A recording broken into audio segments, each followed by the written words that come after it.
Welcome to Prabhavas kitchen. Friends, இன்றைக்கி தேங்காய் பால் சாதமும் கத்திரிக்காய் கார வதக்கலும் செய்ய போகிறோம். இதுக்கு நான் 2 மூடி அளவு தேங்காயை சின்ன சின்னதாக கட் பண்ணி வச்சுருக்கேன். இதை அரைச்சி நம்ம பால் எடுத்துக்கலாம். அடுத்து ஒரு பாத்திரத்தில் 1.5 டம்ளர் அளவுக்கு சாப்பாட்டு அரிசி எடுத்துக்கிறேன். இது ஒரு 400 கிராம் அளவில் இருக்கும். இப்போ இதில் தண்ணி ஊற்றி 2 தடவை நல்லா வாஷ் பண்ணிவிட்டு திரும்பவும் நல்ல தண்ணி ஊற்றி ஒரு 20 நிமிஷம் ஊறுற மாதிரி வச்சிடலாம். அப்போ தான் நம்ம தேங்காய் பால் சாதம் செய்கிறப்ப குலையாமல் அதே சமயத்தில் நல்ல உதிரியாக பூ மாதிரி இருக்கும்.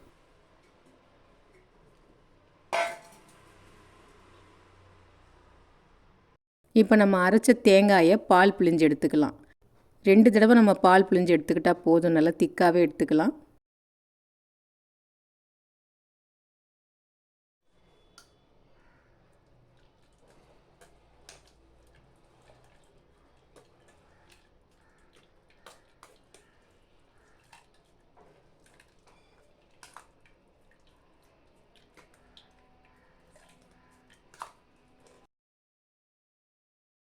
இப்போ தேங்காய் பால் வடிகட்டி எடுத்தாச்சு. இது ஓரளவுக்கு திக்காக தான் இருக்குது. இதை இப்போ இப்படியே வச்சுட்டு அடுத்து பெரிய வெங்காயம் 2 நீல வாக்கில் கட் பண்ணி எடுத்து வச்சுருக்கேன். அடுத்து ஒரு துண்டு இஞ்சி, ஒரு 10-12 பல் பூண்டு, இதையும் மெல்லுசாக நீல வாக்கில் கட் பண்ணியிருக்கேன். 3 பச்சை மிளகாய், கொஞ்சம் கருவேப்பிலை. இஞ்சி பூண்டு அரைக்கலை, அப்படியே மெல்லுசாக கட் பண்ணி வச்சுருக்கேன். இப்போ குக்கரை ஸ்டவ்வில் வச்சு அதில் 2 டேபிள் ஸ்பூன் அளவு எண்ணெய் விட்டுட்டு ஒரு சின்ன பிரிஞ்சி இலை, 2 துண்டு பட்டை, 2 கிராம்பு, அன்னாசிப்பூ கொஞ்சம், 1/4 டீஸ்பூன் அளவு சோம்பு, இது எல்லாத்தையும் இந்த எண்ணெயில் சேர்த்துக்கலாம். இது பொரிஞ்சு வரட்டும்.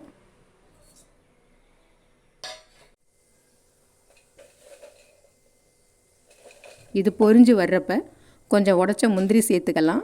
இது ஆப்ஷனல் தான். முந்திரிக்கு பதிலாக ஒரு ஸ்பூன் அளவுக்கு கடலைப்பருப்பு கூட சேர்த்துக்கலாம்.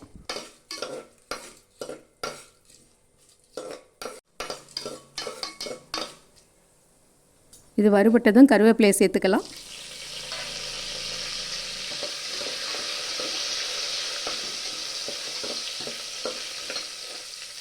இப்போ கருவேப்பிலையும் பொரிஞ்சதும் கட் பண்ணி வச்சுருக்கிற வெங்காயம், பச்சை மிளகாய், இஞ்சி பூண்டு எல்லாத்தையும் சேர்த்து நல்லா வதக்கிக்கலாம்.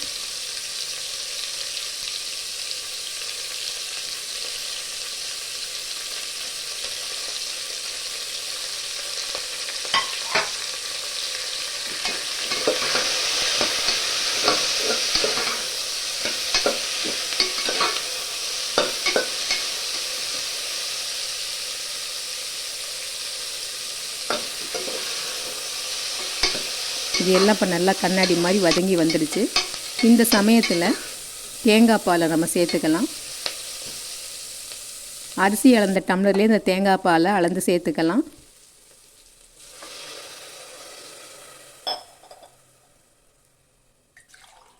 தேங்காய் பால் 1.5 டம்ளர் அளவுக்கு இருக்குது. இதை சேர்த்துட்டு இதோட தண்ணி ஒரு 1.25 டம்ளருக்கு சேர்த்துக்கலாம். இது சாப்பாட்டு அரிசி தான், அதனால் 1.5 டம்ளர் அரிசிக்கு 3 டம்ளர் தண்ணி வைக்கணும். பால் 1.5 டம்ளரு, தண்ணி 1.25 டம்ளர் எடுத்துருக்கோம். ஏற்கனவே அரிசி ஊறி இருக்கிறதுனால 1.25 டம்ளர் போதும். குலையாது, அதே சமயத்தில் ரொம்ப அரிசியாகவும் இருக்காது.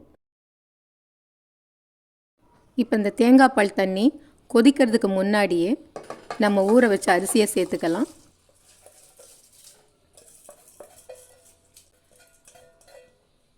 அடுத்து தேவையான உப்பு சேர்த்துக்கலாம். நான் ஒரு 3/4 டீஸ்பூன் அளவு சேர்த்துக்கிறேன். இது எல்லாத்தையும் இப்போ நல்லா கலந்து விட்டுட்டு இப்போ குக்கரை மூடி ஹை ஃப்ளேமில் 3 விசில் வர்ற வரைக்கும் குக் பண்ணிக்கலாம்.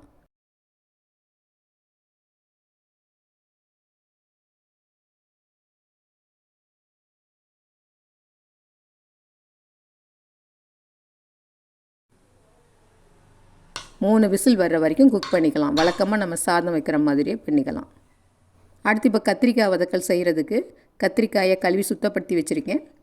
இதையும் நீல வாக்கில் 4 பீஸாக கட் பண்ணி எடுத்துக்கலாம்.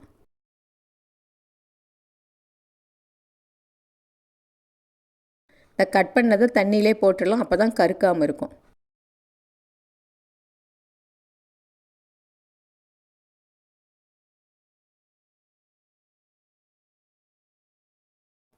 அடுத்து இந்த கத்திரிக்காய் வதக்கலுக்கு மசாலா அரைச்சிக்கலாம். இப்போ மசாலா அரைக்கிறதுக்கு 5 வரமிளகாய் எடுத்திருக்கேன். இதோட அரை டீஸ்பூன் சோம்பு, அரை டீஸ்பூன் சீரகம், 1/4 டீஸ்பூன் அளவு மிளகு, ஒரு துண்டு இஞ்சி, 4 பல்லு பூண்டு, 1 டேபிள் ஸ்பூன் அளவு கட் பண்ணின தேங்காய். இது எல்லாத்தையும் கொஞ்சமாக தண்ணி விட்டு நைஸாக அரைச்சி எடுத்துக்கலாம். இப்போ ஒரு கடாயை ஸ்டவ்வில் வச்சுட்டு அதில் ஒரு 2 டேபிள் ஸ்பூன் அளவுக்கு எண்ணெய் விட்டுக்கலாம். இதில் 1/4 டீஸ்பூன் சோம்பு, 1/4 டீஸ்பூன் சீரகம் போட்டுட்டு அது பொரிஞ்சு வரும்போது கருவேப்பிலை உருவி போட்டுக்கலாம்.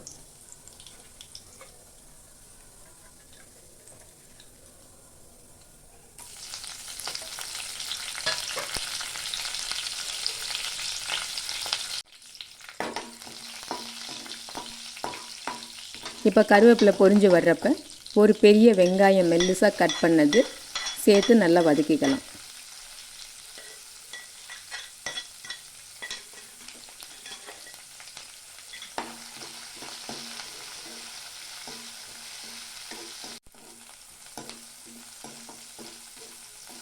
இப்போ வெங்காயம் கண்ணாடி மாதிரி வதங்கினதுக்கு அப்புறம் ஒரு பெரிய தக்காளி ஒன்று பொடியாக கட் பண்ணி சேர்த்துட்டு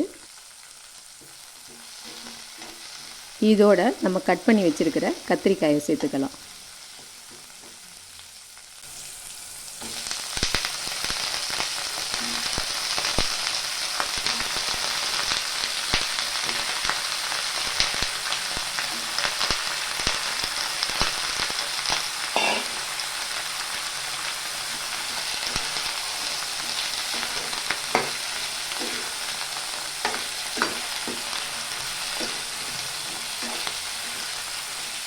கத்திரிக்காய் சேர்த்து வெங்காயம் தக்காளியோட பரட்டி விட்டுட்டு 1/4 டீஸ்பூன் மஞ்சள் பொடி, 1 டீஸ்பூன் அளவு உப்பு சேர்த்து ஒரு நிமிஷம் வதக்கிக்கலாம்.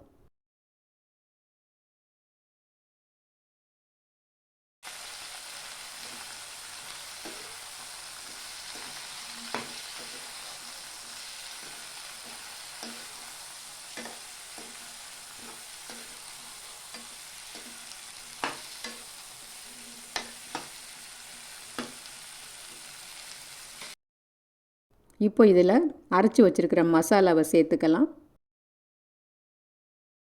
கொஞ்சமாக மிக்ஸி கப்பில் தண்ணியை ஊற்றி அலசி சேர்த்துட்டு நல்லா கலந்து விட்டுட்டு ஒரு பிளேட்டை போட்டு மூடி மீடியம் ஃப்ளேம்லேயே ஒரு 5 நிமிஷம் இருக்கிற மாதிரி குக்கார மாதிரி வச்சிடலாம்.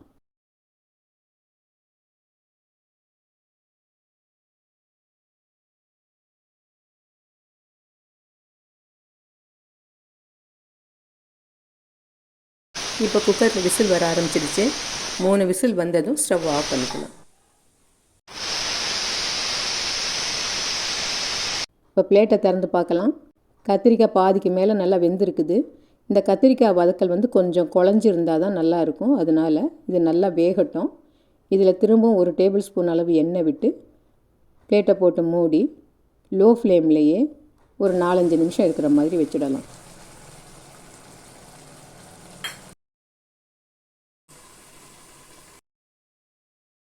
இப்போ பாருங்கள், இந்த கிரேவியெல்லாம் சுண்டி கத்திரிக்காய் நல்லா வதங்கிடுச்சு. இப்போ இதை பரட்டி விட்டுட்டு நம்ம ஸ்டவ்வை ஆஃப் பண்ணிக்கலாம். கத்திரிக்காய் வதக்கல் ரெடி ஆகிடுச்சு.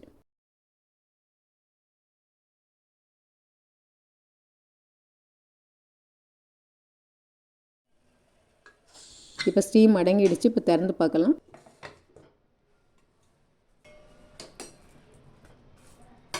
பாருங்கள், தேங்காய் பால் சாதம் குழையாமல் அதே சமயம் அரிசியாகவும் இல்லாமல் பக்குவமாக வெந்திருக்குது. வழக்கமாக நம்ம சாதத்துக்கு 3 விசில் வைக்கிற மாதிரி தான் வச்சுருக்கிறேன். கரெக்டாக வெந்திருக்குது. இப்போ இதில் 1 ஸ்பூன் அளவுக்கு நெய் விட்டு கட் பண்ணின கொத்தமல்லி தழையை தூவி நல்லா கிளறி விட்டுக்கலாம்.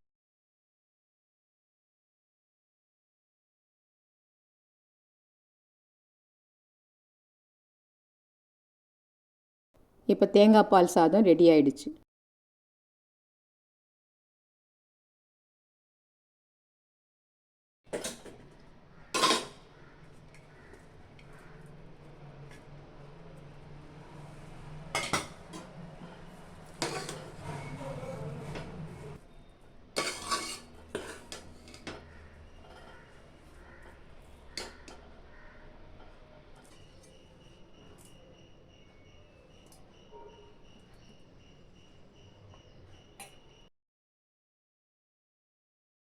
தேங்காய் பால் சாதத்துக்கு காரமான கத்திரிக்காய் வதக்கல் காம்பினேஷன் ரொம்ப சூப்பர்பாக இருக்கும்.